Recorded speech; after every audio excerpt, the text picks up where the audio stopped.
Okay, today it was announced that Tom Brady has been re-suspended for 4 games. And people seem really confused about why and what's going on. Even people on ESPN, like Skip Bayless, who hugs Tom Brady's nuts like it's his teddy bear, don't understand what the court case was about or what's going on. So I'm going to explain it to you. But because no one wants to stare at this ugly mug, I'm gonna put pictures of Tom Brady up while I talk.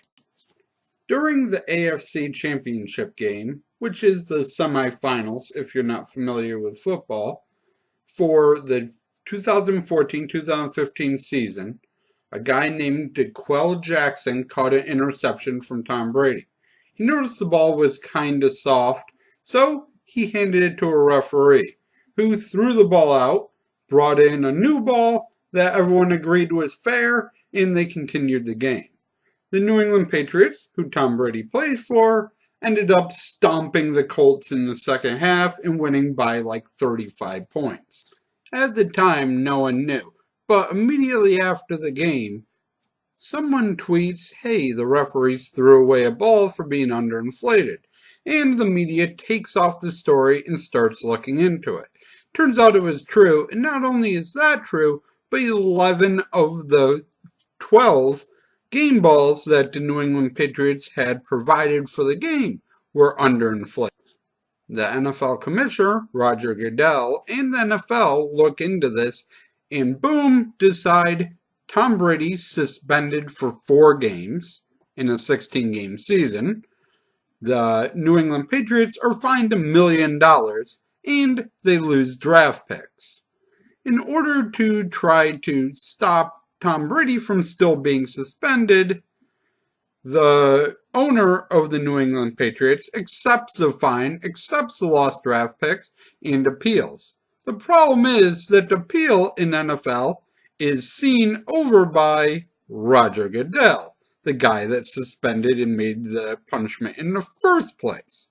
So he hires someone, pays them $3 million to look into it, and we get to find out that Tom Brady had destroyed his cell phone, refused to talk about or deny his actions or involvement in anything that happened, and it was decided that he is now being suspended 4 games for refusing to cooperate, not only for the balls being deflated. Okay, now we get to the part that no one seems to fucking understand that makes me clench my fist and teeth and scream at my computer. Tom Brady cannot appeal to the league anymore. So he appeals to federal court. But he can't appeal that the suspension and punishments were too big or too harsh.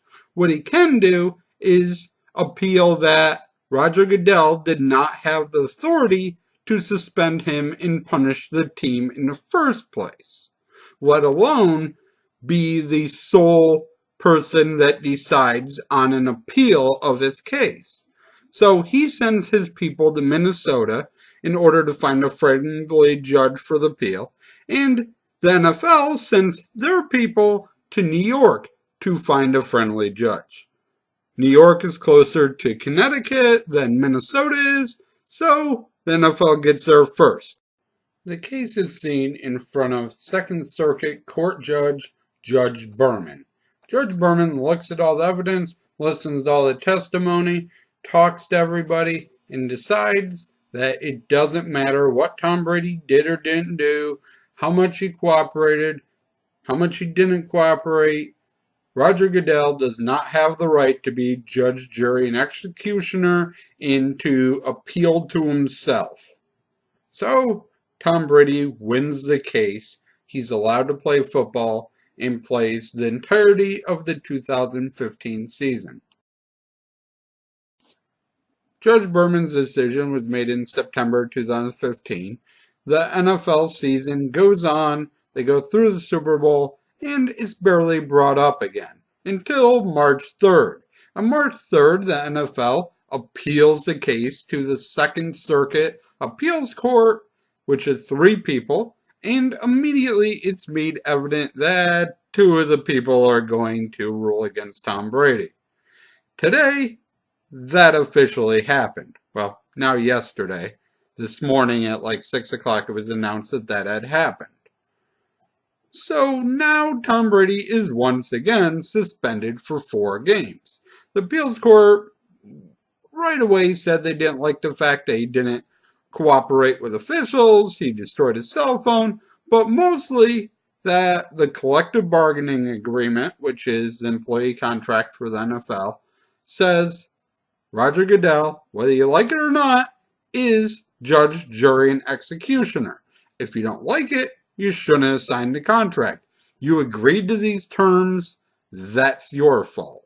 And that's where we're at today, and that's what everybody seems to be arguing about, that they don't understand that you agreed to the CBA. That's all the court is saying. The court's saying the CBA says this. The court's not saying the suspension was right. The court's not saying the suspension should have been that long or that severe or anything. All they're saying is that Roger Goodell had the right to do it. So now Tom Brady's left with 2 decisions. He can appeal to the entire Second Circuit, and they can agree to hear the case. This is called en banc, and it's almost impossible to happen. Or he can call up the NFL and say, hey, only suspend me 2 games and I won't try to appeal the case. Or secret door number 3. He can stop crying and just accept the punishment. None of them are going to happen, so he's probably going to get punished anyways. Eventually, someday, maybe. Oh, by the way, it was later discovered that balls deflate on their own in cold weather, as were the conditions of the game. So even if he did do something wrong, it wouldn't have mattered because the balls would have deflated on their own.